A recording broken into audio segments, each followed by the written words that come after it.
Écoutez, écoutez mes paroles, demande Job. Donnez-moi seulement cette consolation. Laissez-moi parler, je vous prie. Et quand j'aurai parlé, tu pourras te moquer.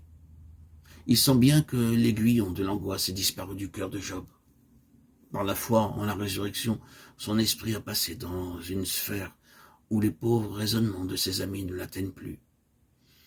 Et dans ce qu'il dit, apparaissent à nouveau la courtoisie et la mesure de l'homme qui marche avec Dieu. Certes, il avait regimbé contre les accusations de Tsophar, mais le calme est revenu en son cœur dès l'instant qu'il a discerné la main de Dieu derrière la conduite de ses amis, chapitre 19, verset 13. Puisqu'il avait au ciel, pour défendre sa cause, un rédempteur vivant, il pouvait bien tout lui remettre avec une tranquille assurance. Désormais, son discours laisse paraître de la considération pour ses visiteurs. Et il est comme marqué du sceau d'une tranquillité, d'une tranquille dignité.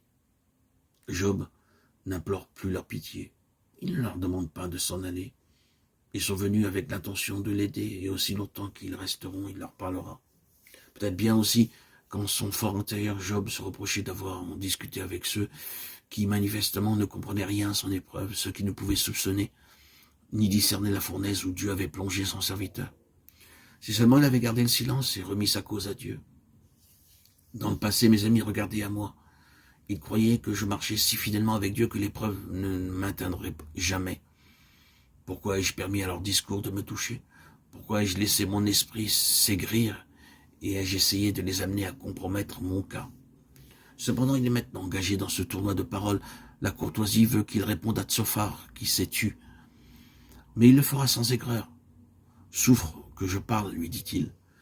Et il se met à examiner les affirmations de son ami comme si lui, Job, n'était pas en cause. Pour moi, est-ce contre un homme que se dirige ma plainte? Et s'il en était ainsi, pourquoi mon esprit n'en serait-il pas troublé? Versets 3 et 4. Mais il veut oublier son cas et s'attache à dresser un tableau du méchant où il démontre que le châtiment ne l'atteint pas toujours dès cette vie. Les méchants vivent, ils vieillissent et accroissent leur force, leur postérité s'affermit avec eux en leur présence. Leur bétail augmente, leurs enfants prennent leur ébats, dansent et chantent. Ils passent leurs jours dans le bonheur et sans grande souffrance, bien qu'ils aient dit à Dieu délibérément « Retire-toi de nous, nous ne voulons pas connaître tes voies ». Qu'est-ce que le Tout-Puissant pour que nous le servions? Chapitre 21, versets 7 à 15.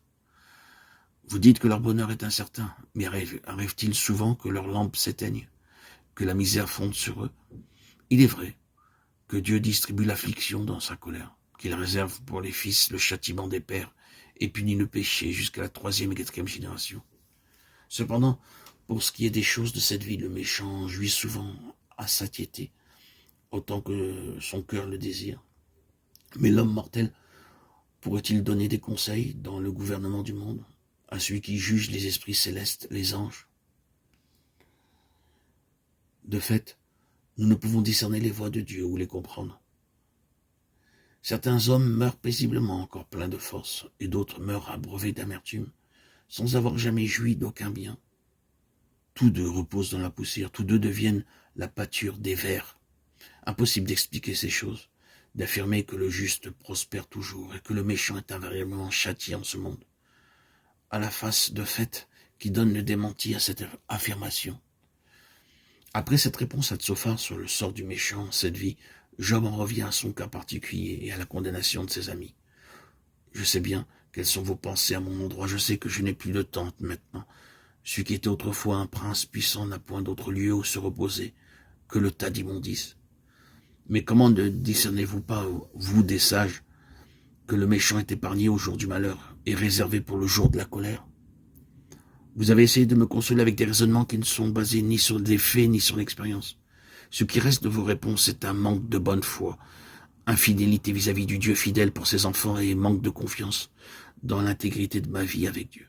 C'est pourquoi vous n'avez été d'aucun réconfort et vous m'avez apporté aucune consolation.